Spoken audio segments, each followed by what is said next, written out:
Hi guys!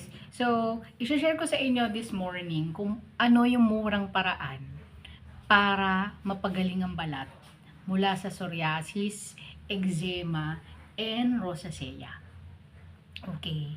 So, guys, alam nyo, matagal na akong fan na talaga nitong virgin coconut oil since teenager pa ako. And I've proven talaga na ang virgin coconut oil ay talagang very very effective sa maraming skincare problems. Okay? So, may kapitbahay din kami noon sa bahay namin, yung sa luma naming bahay noon sa Novaliches na matanda siya and meron siyang psoriasis at ang nakapagpagaling lang rin talaga sa balat niya ay yung pagpapahid ng langis ng nyug o virgin coconut oil. Talagang ginagawa niya yun araw-araw and alam nyo guys, gumaling yung balat niya and pag tinignan nyo yung itsura niya, hindi siya talaga mukha nung edad niya.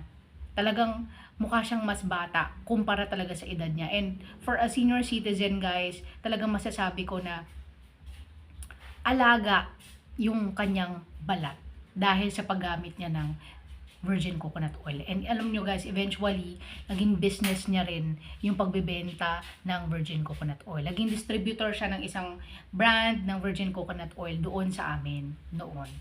Okay? So guys, yung virgin coconut oil yan, ginagamit ko rin yan personally kasi wala pa naman akong budget sa ngayon guys na bumili ng mga hyaluronic acid, mga retinol.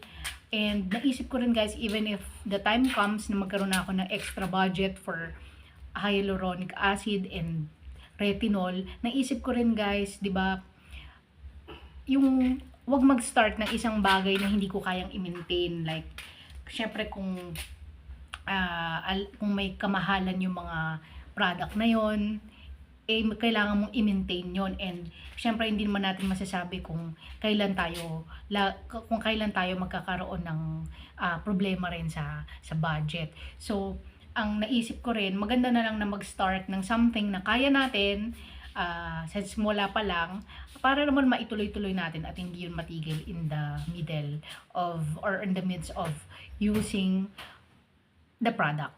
Okay? So, yun. So, yun lang guys ang isi-share ko, virgin coconut oil. Yung virgin coconut oil, maraming mabibili niyan sa mga Chinese drugstore, sa supermarket, sa mga butika, like Watsons, or sa iba pang mga drugstores na kilala natin ngayon sa market.